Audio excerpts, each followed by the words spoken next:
Hello and welcome. You're watching Head to Head on UATV. I am Oleksandr. On today's show, we are summing up changes in the Ukrainian economy in 2017.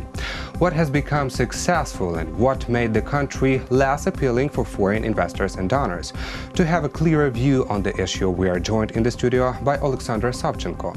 He is the rector of the International Institute of Business, ex-deputy minister of Ukraine's finances, and former deputy chairman of the National Bank of Ukraine. Hello and thank you for coming. Yes, hi. Mr. Savchenko, let's start with the budget, which was adopted on time this year. In your opinion, how realistic is the main financial document for 2018? Now, this budget is quite realistic in my view. The budget deficit just 2.4%. It's big success, I have to say, because it used to be 3%, sometimes 3.5%. 2.4 is a very good percentage. And this advantage of the budget, plus some other advantages. One of them is economic growth. The forecast is around 3%, but unfortunately I don't believe that this is going to happen. It's too good to be true. In my view, it will be 2.6%, a little bit less, but it's important. And we will see inflation down a little bit. This year, I expect approximately between 13 and 14. Next year, the government believe it will be 8%, 9%. My prognosis was around 10.5% inflation. But nevertheless, this figure quite good for economy because you see, we're still in the war with the Russian Federation. Still, we basically don't complete all economic reforms. We just started. We just started, so we cannot expect such a economical growth.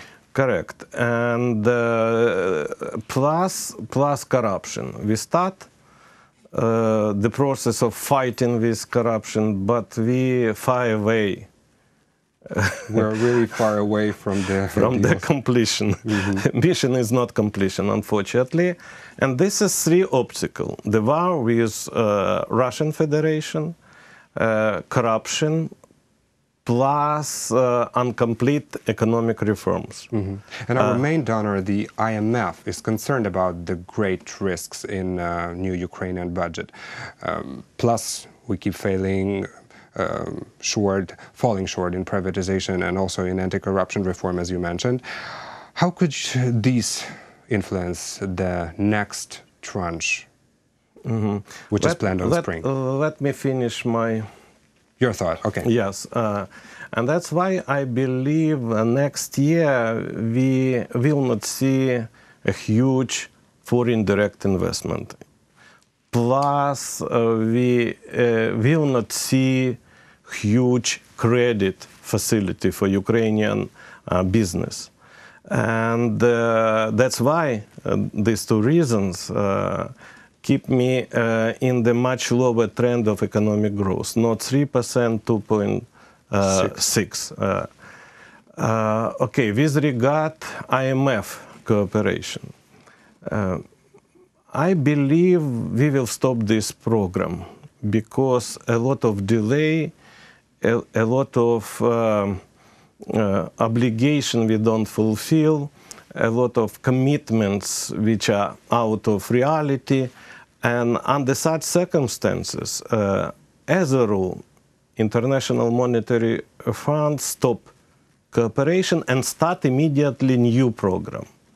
It's a tradition of Ukraine. We never complete our program with International Monetary Fund, and that's why I believe we stopped and start negotiation for new program. And I guess we will finish this negotiation in May.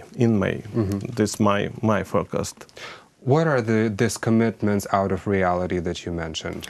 Well, first of all, it's anti-corruption measures. We still out of track with regard court system. We did not create anti-corruption court. Anti-corruption court. Yes, and this is the main obstacle in my view.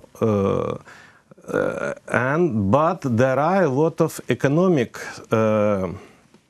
reform we did not fulfill. We did not finish. We just started, but not finished. Pension reform, a lot of amendments IMF required. Plus, we stop our land market system. You know, the land already privatized, but our citizen can't sell land. You mean the moratorium on the land, on yes, the agricultural yes, land? Agricultural land. Basically, we have private ownership. Yes, but we are not allowed to sell it to somebody else and to some businesses. Correct, yes. This is the big obstacle for future cooperation with International Monetary Fund, and this is the big obstacle to receive massive foreign direct investment. Well, according to Razumkov Center survey, the majority of Ukrainians are against of the present reforms, and especially they are really upset about the pension reform, the land reform that you mentioned, and the majority is against of the medical reform. How do you think, is this connected with the lack of trust to the government, the inefficiency of these reforms, or maybe low political education among Ukrainians? I believe both three reasons are very important in this survey. But I believe that our population, unfortunately, is not educated enough. It's a big obstacle for economic reform. But in any countries, majority never appreciate economic reform. As you know, just remember the Polish situation. When Balcerowicz complete economic reform, he should go out of the government, and only after a couple of years, citizens appreciate it. How many years did it take, approximately? It takes it takes 2-3 years. 2-3 years, it will be enough. That's why that is in Polish situation or in everywhere. And that's why any country needs strong leadership. That leader should not concentrate his attention on citizen point of view. Just he should have a vision and think about new generation. This is lack of such leaders create a problem for Ukraine, in my view, because in Ukraine tradition that politicians think about new election, that's all. Never, they don't think for new generation. This is the problem and obstacle. About presence. Yes. Yes. But do you think that in 3 years it is possible for Ukrainians to feel the actual benefits of the present reforms? As I told, we basically have started some economic reform, but we don't finish. And yeah, that's but you said why... we need like 3 years approximately. Is that about Ukraine also, or do we need more time with our special situation? We need more radical economic reform. For example, land reform. Okay, each year we postpone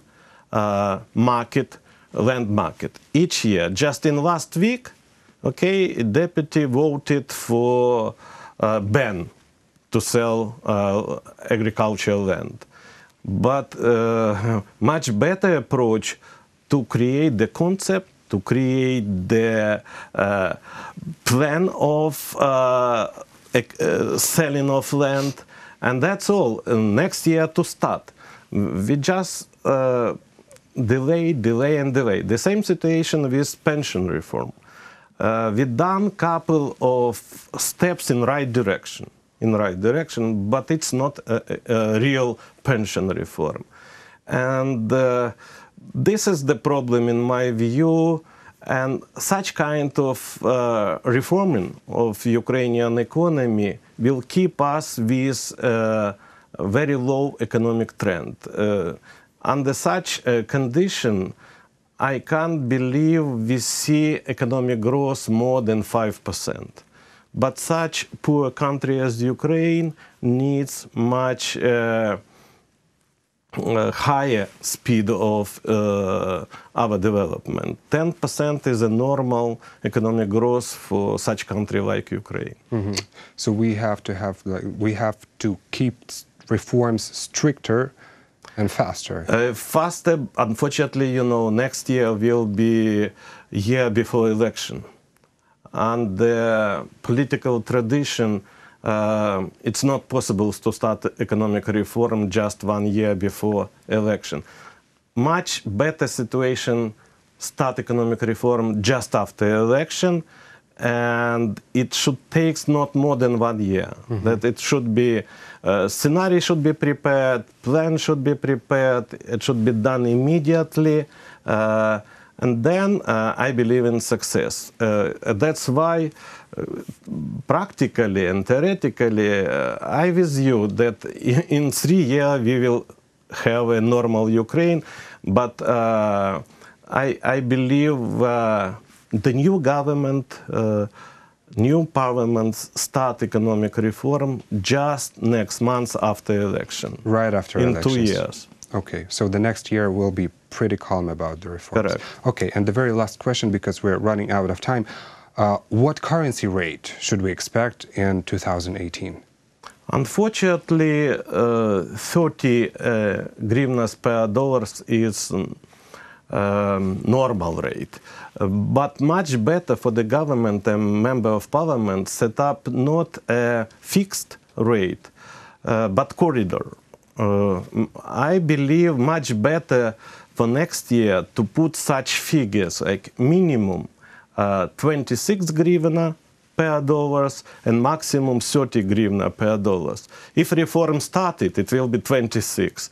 No reform, 30. It's my prognosis. Well, thank you so much for this conversation. Okay, you're welcome. That was Oleksandr Savchenko, ex-Deputy Minister of Ukraine's Finances. Thank you for watching Head to Head. I'm Oleksandr Savchenko. Goodbye.